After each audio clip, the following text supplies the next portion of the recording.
Story 1. This whole incident happened about 1 month ago, and I am still quite rattled by the whole thing. I've spoken to a counselor and a few close friends, but really value the advice and opinion of third parties. My girlfriend of 3 years, up until this incident, has been an extremely loyal and supportive woman. I love her very much, and we have been living together for the past 2 years. One of her self-admitted issues is that she sometimes can have a tendency to overdrink when she is sad, depressed, or anxious. I have always been aware of it, but to be honest, probably never took it seriously enough until this incident. Here is what happened. She was out of town for a week for a sporting competition that she was a part of. We talked on the phone every day and things were good. No fights, no issues, nothing out of the usual. She ended up performing very poorly in the competition and understandably was super upset. She called me in tears afterwards. The next night there was a big wrap-up party in town. She told me she was going, and that she was meeting up with a group of girls for pre-drinking beforehand. I told her great. Have fun and be safe. The day after the party, I went to pick her up. As soon as I arrived, I knew something was wrong. She told me I got really drunk last night, which immediately concerned me. After the drive home, I asked her, did anything happen last night? She sat down and started to cry. She said something bad had happened. She said this guy had kissed her. I was obviously upset and was asking for more details. Where did it happen? Who was there? How long was it? She genuinely did not have these answers. She had blacked out much of the evening. It seems like an excuse to some, but I know my GF and I've seen her black out before, and I fully believe that she doesn't remember all the details. I told her she needed to call the guy and find out what had happened because the not knowing would drive me crazy. The next day she called the guy and got all the details. It turns out it was worse than she remembered. Apparently, they walked home from the party together and she ended up in his house. The way he put it, they hooked up on the couch, then had a moment of clarity and said, I can't be here, I have to go, and left his house and walked home. She didn't remember any of this. All she remembered was him leaning in for a kiss. So, she told me this update and I was crushed. I broke up with her. It was awful. She was crying and telling me it was the biggest mistake of her life, and she doesn't understand herself how it could have happened.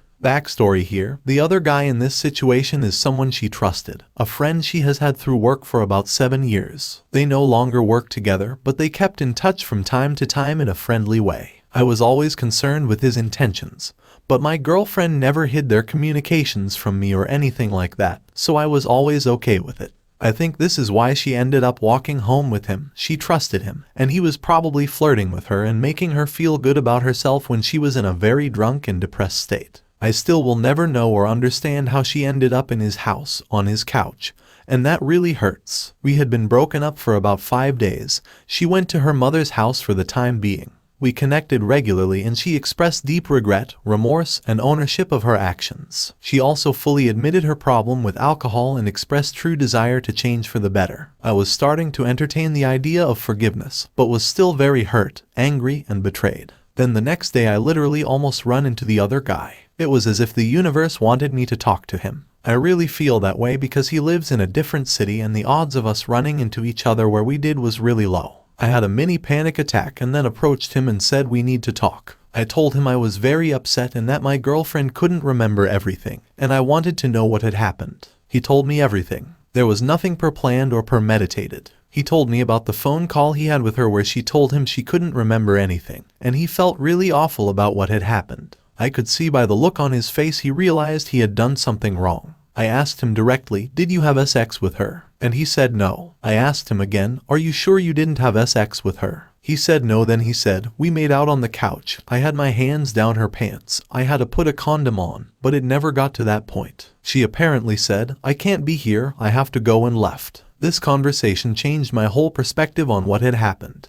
It really sounds like this man was taking advantage of her in a drunken state, and although my girlfriend is also guilty, she no longer held 100% of the blame in my head. If my girlfriend was consenting to sex, there would have been no condom, and they would have been in the bedroom, not on a couch. This made me realize that there was no conversation had, no consent given. Yes, she made a mistake. Yes, she kissed him, but everything past that sounded more like it was happening to her than her participating in it. I also spoke to a couple of her friends that were at the per-drink with her. They both confirmed that she was really drunk and that this guy was acting very flirtatious and sketchy towards her. I was upset that her friends didn't look out for her given the circumstances. In light of all this information, I decided I owe this woman another chance. I went to see her. I told her about the conversation I had with the guy, and she broke down crying. She was so relieved to know that they had not had sex. I couldn't imagine what that would feel like, to know you hooked up with someone, but not knowing what had happened to your body or how far it went. She was genuine. She made a vow to change for the better. She promised me that she would embrace sobriety, make a serious change with her drinking for once and for all. She also started seeing a counselor to work through her insecurities, depression,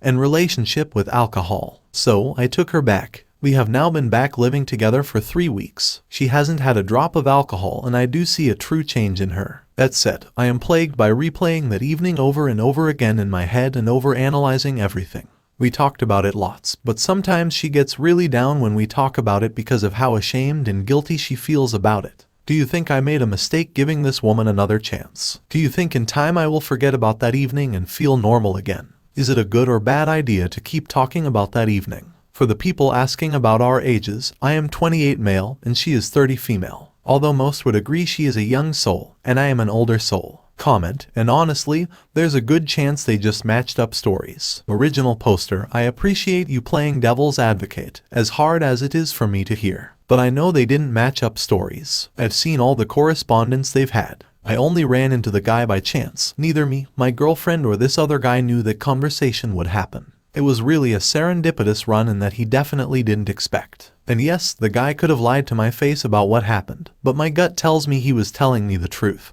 And the story he told me was the same story he told my girlfriend a few days prior. Story 2. Recently found out that my wife of 5 years has been unfaithful with 2 different people. So, here's my story. The affair. D-Day was the 30th of January 2022. My wife had taken our 2-year-old son on a play date with her best friend and left me with the usual household chores to do. Whilst tidying up our bedroom, I found a receipt for some lingerie that she bought on the 6th of November 2021. She had only ever worn lingerie for me once before at the very start of our relationship, and I'd never seen this lingerie. I took a photo of it and sent it to her. She immediately tried to lie her way out of it by saying it was a Christmas present for me that she'd chickened out of wearing. I knew this was nonsense. So, I used our shared laptop to log on to her emails, and sure enough, the 17th of November was confirmation of a hotel booking in a nearby city. When she got back, I confronted her with it and she admitted to sleeping with a guy she met through work twice, once in July and once in November. It was a classic case of work flirting becoming more. She was due to leave that job in August, so he said that this was their last chance to do something about it and she agreed. Afterwards, she told him not to contact her again and she changed jobs. Then towards the end of October, he messaged her about a different job she might be interested in.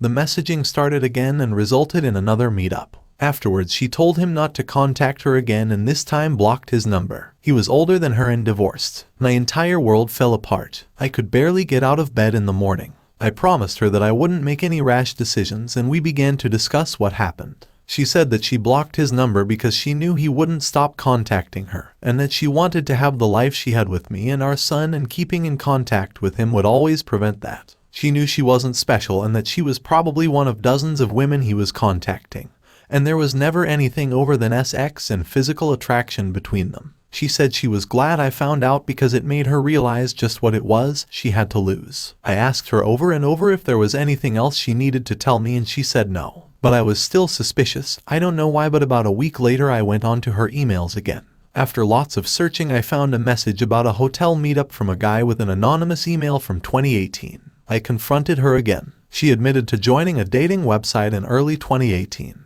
She said she was messaging 4 or 5 men on there but never really had any intention of meeting up with them. Then she connected with AP too, and the chemistry built until a hotel meetup was arranged. It happened once and they both agreed that it was a stupid thing to do. They haven't been in contact since. She said there was more of an emotional connection with him than with AP1, which was purely physical. Our marriage. So, what was our marriage like? Well, back in July 2021 when she first slept with AP1, it wasn't good. We'd just moved into a new house. She hated her job, and that combined with the everyday stresses and strains of looking after a young child meant that we totally disconnected with each other. We blamed each other for every little thing that went wrong, and I'm not even sure we could even say we were friends at some points. But by November we had got a lot better, not perfect, but then that's life. And in 2018 when she signed up for the website and subsequently met AP2, we were okay then as well. What I will say is that our sex life wasn't great. My ex-girlfriend and I had a pretty toxic relationship when it came to sex, and that meant that I was really nervous about talking about sex with anyone. After the initial honeymoon period after I met my wife, our sex life became infrequent and formulaic. I didn't know how to address it, and she has since said that she just thought I wasn't interested in sex that much. We began trying for a baby straight after we got married, and even then, we weren't having sex a lot. It took us almost 2 years to get pregnant. After our son was born, sex became even less frequent. Where are we now? I resolved not to make any rash decisions, and I haven't. It's been 5 weeks since the day. We're still living together, and to the outside world we are carrying on as normal. I want to try and reconcile, and she says she does too. She genuinely seems remorseful, and I believe when she says that she doesn't want to do it again, and that me finding out has been the wake-up call she needed. She has said I can have access to her email and phone anytime I want. I believe her when she said she hasn't contacted either of the APs since she last did. We have both agreed about the need for MC. The biggest thing to have happened is that she made an attempt to self-delete herself. She took a lot of painkillers and fell asleep, but nothing more than that. She is starting IC about her mental health next week. We have said that we need to get her out of that space before we begin MC.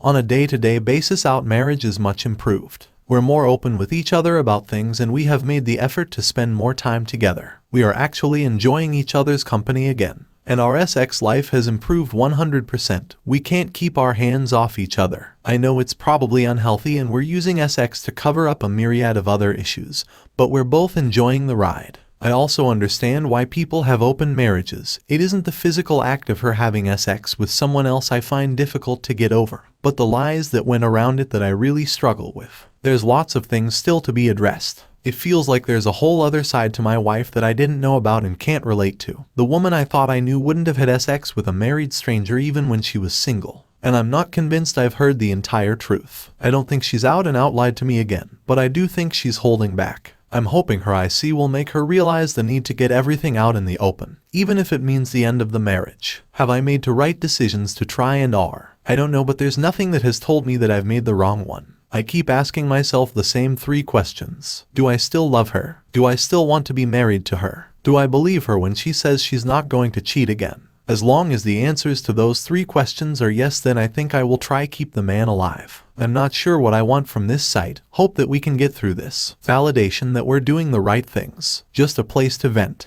Probably a bit of all 3.